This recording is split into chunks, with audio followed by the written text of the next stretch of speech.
agradecer, evidentemente, o convite da Fundación. Moitas gracias por convidarme e é un placer estar aquí. Falar despois dunha eminencia como Leonor é un pouco complicado, vou non intentar, a ver si son capaz. Para un valdeorrés como eu, son criado na rúa, levo xa un montón de anos no sector forestal, xa casi 25 anos.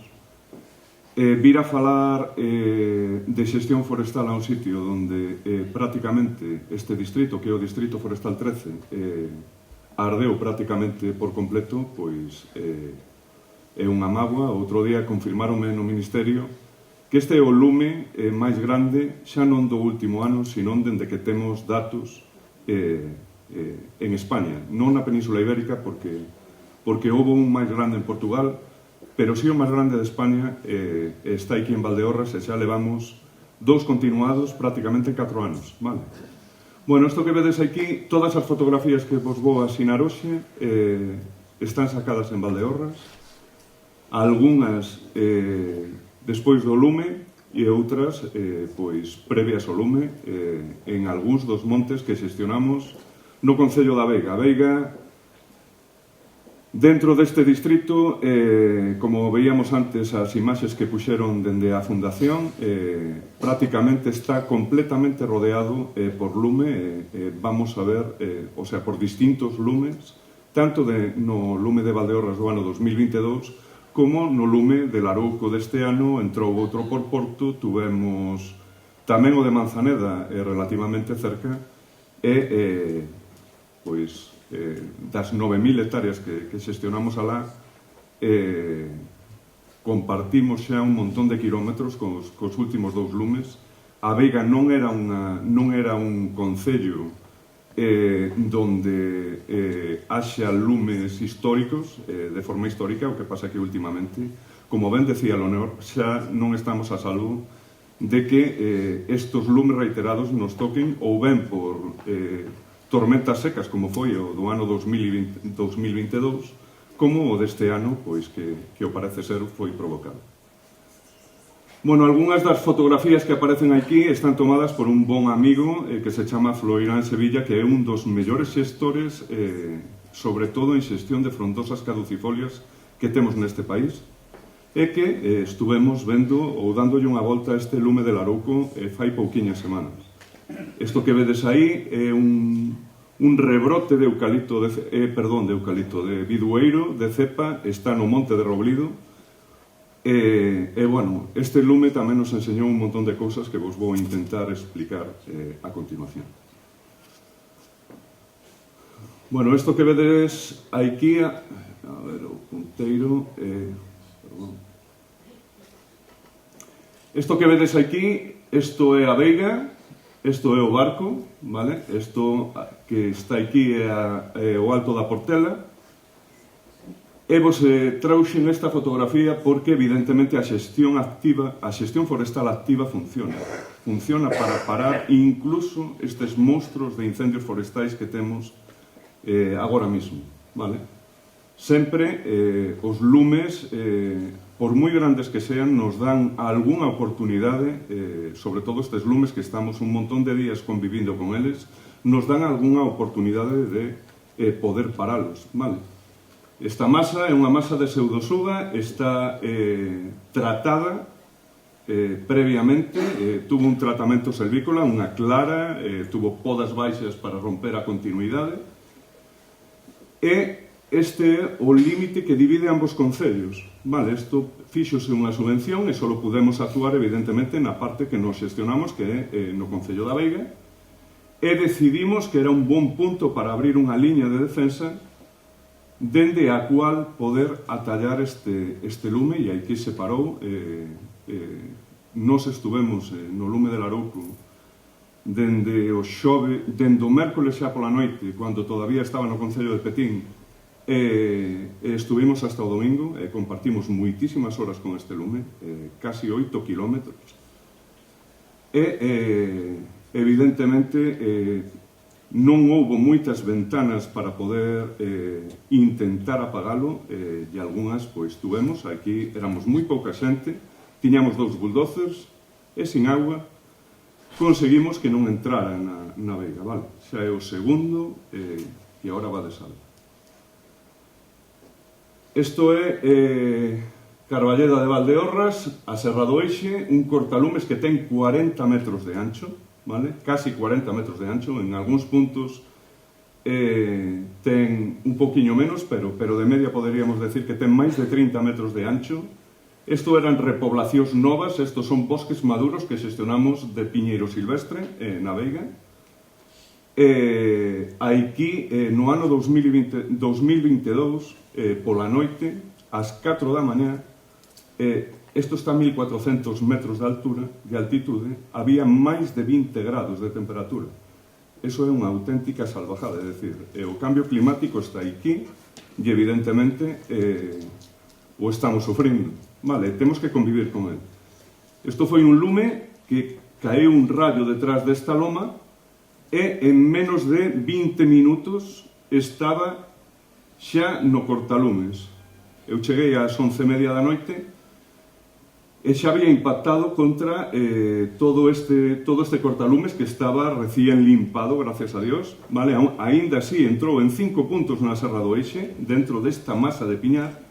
O que pasa é que aquí temos faixas estratégicas de xestión que teñen 400 metros de ancho.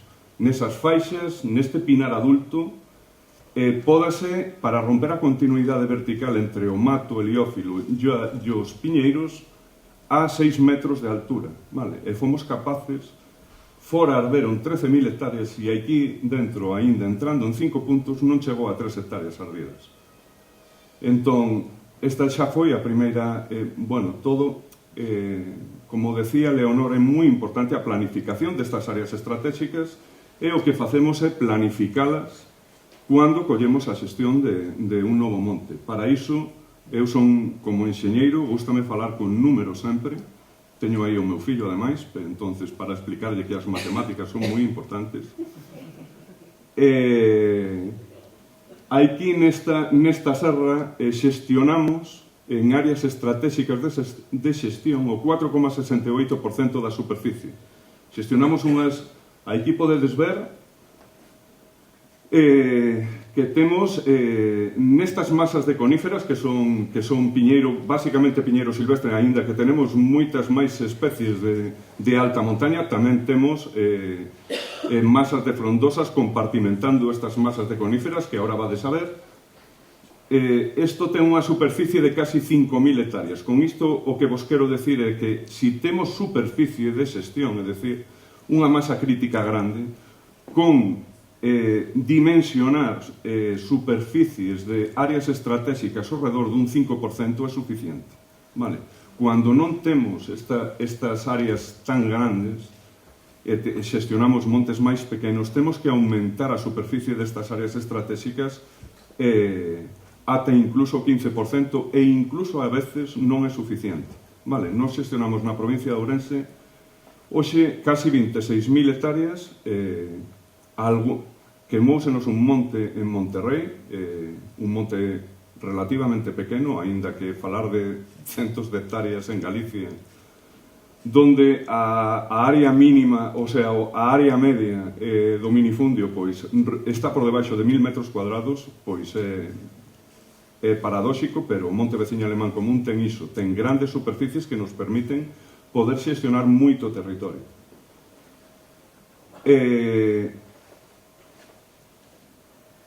O incendio de Larouco de 2025, como vos decía, o máis grande na historia de España, pois danos un montón de respostas a estas áreas estratégicas de xestión, como as temos que diseñar. E moitas veces o que se fai é a través de imaxes satelitales con series temporais moi largas que podemos ver incluso con imaxes Landsat desde os anos 80, podemos ver, porque históricamente, evidentemente, nun territorio non navega, como vos decía, porque non era unha zona históricamente afectada por lumes forestais, pero, por exemplo, xestionamos moitos montes no distrito 14 de Verín, donde a recurrencia de incendios forestais é increíble, vale? É un dos territorios que máis arde de toda Europa. Na actualidade tamén estamos dando asistencia técnica case a 20.000 hectáreas no norte de Portugal, que evidentemente, calquera que poña a televisión no Brao, pois tamén estamos falando de territorios con muitísima incidencia, dos que máis arden de todo o mundo, vale? E que nos ensinan estes lumes? Todas estas son fotografías post-incendio en distintos puntos da comarca de Valdeorras, vale? Esta de aquí é un cortalumes verde de Bidueiro que está no monte de Roblido, que chegou o lume, ali non había naide, vale? Un dos errores, creo, baixo o meu punto de vista, que se está a cometer ca extinción neste país nos últimos anos, é que se desplazan todos os medios, os núcleos de población. Para que vos fagades unha idea, Galicia ten 30.000 entidades de poboación. 30.000, hai 120.000 en toda España. É dicir, temos máis do 25% de todas as entidades de poboación de toda España. Non hai medios no mundo que cheguen si temos que desplazar os medios de extinción para os núcleos de población. E, ademais, non temos infraestructuras nos núcleos de población capaces de conter un gran incendio forestal, vale? O que sí que temos son infraestructuras no monte para poder loitar contra estes grandes incendios, pero non nos núcleos de población. Isto é unha masa de pseudosugas no mismo monte, donde podedes ver que arde. Vamos a ver, estos son dous cortalumes verdes, os dous con dúas especies distintas, unha de coníferas e unha frondosa. O bidueiro que ten é que funciona como dixéramos, é un cortalumes activo, é dicir, chega un lume e é capaz por sí solo, aínda que veña un lume de copas, baixar o lume o chan. Vale? Ten tanta humidade nos seus tejidos que baixa muitísimo a intensidade do lume. Sin embargo, temos montes de coníferas que funcionan de unha forma distinta, e aínda que tamén funcionan como cortalumes verdes. A pseudosuga pecha tantísimo que o primeiro normalmente temos o suelo sin estrato de matorral, co cual non temos continuidade vertical, e ademais entra moi pouco oxígeno nestas masas, entonces son capaces moitas veces de apagar incluso lumes, e temos un montonazo de exemplos tanto no monte de Mones, como podedes ver aquí, donde unha masa de pseudosugas é a única que pertenece, que a día de hoxe está verde. Ardeu todo o perímetro desta masa, sin embargo, cando intentou entrar dentro, como había tan pouquiña entrada de oxígeno, foi capaz de permanecer completamente verde. Eu estuve aquí, ademais, pola noite, e isto ardeu de mañá, é dicir, non é que chegue e baixe muitísimo a temperatura e que sea capaz de non arder. Esta é unha masa de alerce que está no monte de Santigoso e, como podedes ver, é tan densa que conseguiu, isto é unha repoblación de alerce que ten 32 anos, conseguiu que o matorral heliófilo que tiña por debaixo, basicamente brezo, o uz, pois o non entrarlle luz morre, vale? Isto é unha das cousas que intentamos ca xestión forestal, vale? Intentamos que cando facemos superficies repobladas con masas arboladas, o que intentamos é que os estratos arbustivos non se intervén, non se fan claras nestas masas hasta que non morre por completo o matorral heliófilo para non volver a poñelo en luz, vale? Temos que ir adiantando un pouco, pasarnos un pouco de marcha. O lume, evidentemente, danos un montón de oportunidades, e isto é unha das imaxes, está na Veiga, e o monte de Meixide é un cortalumes, outro cortalumes verde de Bidueiro, que, como podedes ver, parte dúas masas de piñeiro silvestre adultas, vale? É dicir, podemos diseñar estruturas que nos axuden a ter un territorio moito máis resiliente.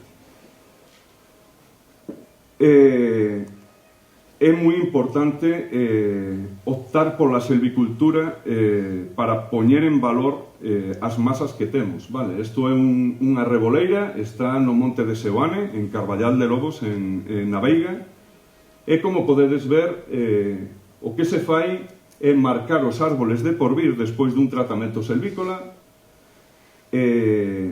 Isto é moi importante que a xente pense de que os nosos carballos valen para algo máis que para facer leña. Vale, temos xenéticamente masas de frondosas caducifolias espectaculares. O que pasa que os franceses levan facendo 300 anos silvicultura con isto e son capaces de vender un solo pé, que moitas veces ten hasta 15 e 20 metros cúbicos por pé, por riba dos 1000 euros, vale? E nós, pois, pensamos que todas estas masas solo valen para queimar. A multifuncionalidade é importantísima. Os nosos montes non só producen madeira, vale? Neste caso, pois, podedes ver a cantidade de cousas que pode producir un monte, pois, dende castañas, evidentemente fungos. Estamos a traballar ahora mismo a crear o coto micolóxico máis grande da zona noroeste de España, que ten algo máis de 6.000 hectáreas na Veiga tamén. Apicultura, por suposto, a ganadería, vale? Necesitamos máis gandeiros, necesitamos máis ganado. Vamos a ter que pagar os gandeiros para que veñan a manter estas liñas estratégicas que vos decía. Xa se está pagando os apicultores para que vayan a polinizar, e non teño ninguna dúbida que en breve vamos a pagar os gandeiros para que veñan a pastar os nosos montes. E, de feito, estamos a traballar ahora mismo con 4 dos gandeiros en extensivo máis grandes de Galicia, intentando facilitarlle a vida e facemos moitos proxectos silvopastorais, é dicir, temos masas de rebolos que se están adesando para que eles poidan meter o gando, o pasto por debaixo destas masas de frondosas pois non seca no brao, ten moitísima máis proteína bruta, e intentamos facilitarlle a vida para que eles nos boten unha mão tamén no mantemento destas áreas estratégicas de xestión. Aquí vedes a silvopascicultura como unha ferramenta, vale? Os gandeiros necesitan áreas grandes para, sobre todo cando traballan en extensivo, poidan aproveitar o noso territorio e esas áreas para que crean mosaicos de discontinuidade no noso territorio, que o fai moito máis resiliente frente non só aos lumes,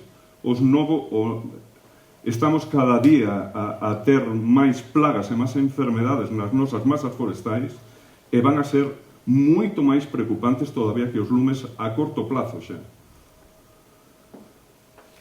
É moi importante a formación en novas tecnoloxías.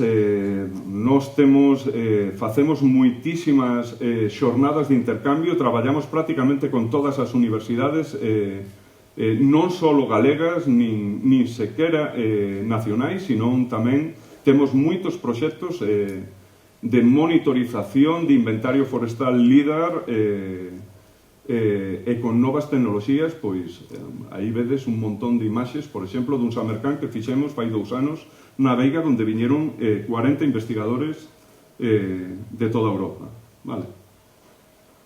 Algo importantísimo, e xa estou acabando, que son, temos un goberno que por primeira vez vai apostar polo pago por servicios ecosistémicos. E que é isto?